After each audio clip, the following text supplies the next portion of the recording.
എല്ലാവർക്കും നമസ്കാരം. ഞാൻ ഇന്നിവിടെ സംസാരിക്കാൻ പോകുന്നത് ശാസ്ത്രീയ മനോഭാവം എന്നതിനെ കുറിച്ചാണ്. നമുക്കറിയാം, നമ്മുടെ ലോകം ഇപ്പോൾ അതിവേഗം ശാസ്ത്രം കൊണ്ട് വളർന്നിരിക്കുകയാണ്.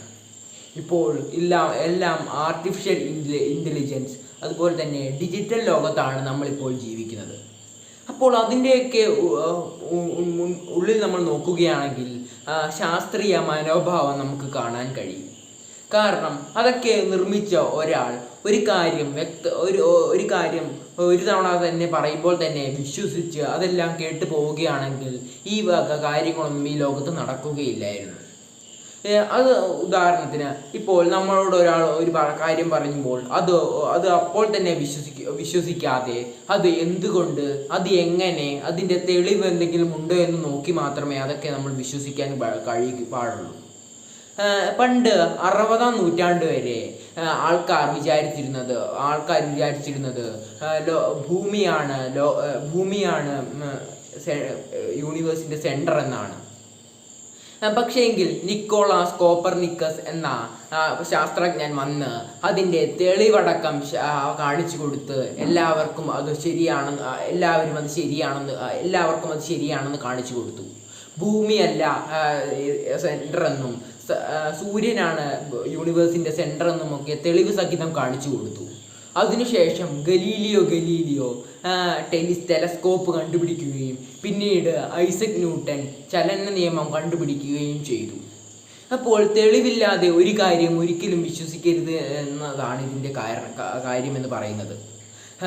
എല്ലാവരും വിശ്വസിച്ചിരുന്ന കാര്യം അന്ന് ലോകത്ത് തിരുത്തി എഴുതില്ല എങ്കിൽ ഇന്നും അതുപോലെ തന്നെ വിശ്വസിച്ചിരുന്നാനെ. പക്ഷേ ഇപ്പോൾ നമുക്കറിയാം, നമ്മുടെ ഇന്ത്യയിൽ തന്നെ നോക്കുകയാണെങ്കിൽ പല ശാസ്ത്രപരമായുള്ള വികസനം തന്നെയാണ് ഉണ്ടായിക്കൊണ്ടിരിക്കുന്നത്.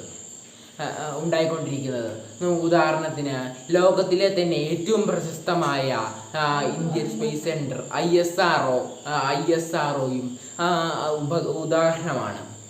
അതെന്താണെന്ന് വെച്ചാൽ, ചിലവ് കുറഞ്ഞ് ചന്ദ്രനിലേക്കും ചൊവ്വയിലേക്കും മനുഷ്യരെ എത്തിക്കാനും ഒക്കെ കഴിയുന്ന ഒരു ശാസ്ത്രീയ സംഘമാണ് ISRO എന്നത്. അപ്പോൾ അതും മുൻപോട്ട് പോകുന്നത് ഈ ശാസ്ത്രീയ മനോഭാവം കൊണ്ട് തന്നെയാണ്. പല പരീക്ഷണങ്ങളിലൂടെയും പല അന്വേഷണങ്ങളിലൂടെയും ഒക്കെ കൊണ്ട് തന്നെയാണ് അവർ ഇത്രയും നിലയിലെത്തിയിരിക്കുന്നത്. അപ്പോൾ ഈ ശാസ്ത്രീയ മനോഭാവം എന്ന് പറയുന്നത് ശാസ്ത്രജ്ഞർക്ക് മാത്രം പറഞ്ഞിട്ടുള്ളതല്ല. അത് നമ്മൾ കുട്ടികൾക്കും അധ്യാപകർക്കും മുതിർന്നവർക്കും എല്ലാം പറഞ്ഞിട്ടുള്ള ഒരു കാര്യം തന്നെയാണ്. ഇപ്പോൾ നമുക്കറിയാം, ശാസ്ത്രത്തിൻ്റെ വികസനം കൊണ്ട് mobile phone, internet, social media, artificial intelligence എന്നിങ്ങനെയൊക്കെ വളർന്നു വന്നിട്ടുണ്ട്. അപ്പോൾ അതൊക്കെ നല്ലൊരു ഉപകാരം തന്നെയാണ് നമുക്ക് ഉണ്ടാക്കുന്നത്. പക്ഷേ എങ്കിൽ അത് പല ഉപദ്രവങ്ങളും നമുക്ക് ഉണ്ടാക്കുന്നുണ്ടല്ലോ. ആർട്ടിഫിഷ്യൽ ഇൻ്റലിജൻസ് വെച്ച് AI ഉപയോഗിച്ച് പല ഫേക്ക് ന്യൂസുകളും അതുപോലെ തന്നെ പല ആരോഗ്യപരമായ ഫേക്ക് ന്യൂസുകളും ഉണ്ടാക്കുന്നു. അപ്പോൾ അതിൽ നമ്മൾ ഒരു ശാസ്ത്രീയ മനോഭാവം കൊണ്ടുവരേണ്ട അത്യാവശ്യം തന്നെയാണ്. അത് എവിടുന്ന് വന്നു എന്ന് നമ്മൾ നോക്കുക. അത് ശരിയാണോ, അത് എവിടുന്ന് വന്നു, അതുപോലെ തന്നെ അത് ശരിയാണോ, അത് ശരിയായ ഒരു പേജിൽ തന്നെയാണോ അത് വന്നിരിക്കുന്നത് എന്നെല്ലാം നമ്മൾ നോക്കുക. അല്ലാതെ നമ്മളൊരു ഫേക്ക് ന്യൂസ് മെസ്സേജ് കിട്ടിയാൽ അപ്പോൾ തന്നെ മറ്റുള്ളവർക്ക് എടുത്ത് അയച്ചു കൊടുക്കുകയല്ല ചെയ്യേണ്ടത്. നമ്മൾ ഒരു ശാസ്ത്രീയ മനോഭാവത്തിലെടുത്ത് നമ്മളത് പരിശോധിച്ചിട്ട് മാത്രമേ എല്ലാ കാര്യവും ചെയ്യാൻ പാടുകയുള്ളൂ. അല്ലാതെ നമ്മൾ ഒന്നും അറിയാതെ ചിലപ്പോൾ മെസ്സേജ് അയച്ചു കൊടുക്കുന്നത് മറ്റുള്ളവർ വിശ്വസിച്ച് അങ്ങനെ അവർക്ക് പല നഷ്ടങ്ങളും ഉണ്ടാകാൻ സാധ്യതയുണ്ട്. അപ്പോൾ എല്ലായിടത്തും നമ്മൾ ശാസ്ത്രീയ മനോഭാവം കൊണ്ടുവരേണ്ട അത്യാവശ്യം തന്നെയാണ്. അത് നമ്മുടെ ഇന്ത്യയിൽ കൊണ്ടുവരാൻ സാധിക്കുക. അത് നമ്മുടെ ഇന്ത്യയിൽ കുറവെന്തെന്ന് വെച്ചാൽ, ഓരോ കുട്ടികളും അതിൻ്റെ മാതാപിതാക്കളോട് എന്തുകൊണ്ടാണ്, എങ്ങനെയാണ്, ഇങ്ങനെയുള്ള പല സംശയങ്ങളും ചോദിക്കാറുണ്ട്. പക്ഷേങ്കിൽ അപ്പോൾ മാതാപിതാക്കൾ എന്താണ് ചെയ്യുന്നത്? ഇതൊന്നും നീ ഇപ്പോൾ അറിയണ്ട, നീ ഇതൊന്നും അറിഞ്ഞിട്ട് കാര്യമില്ല എന്നൊക്കെ ഇങ്ങനെ പറഞ്ഞ് കുട്ടികളെ അവഗണിക്കുകയാണ് ചെയ്യുന്നത്. പക്ഷേങ്കിൽ അത് മാറ്റണം എന്നാണ് ഞാൻ പറയുന്നത്.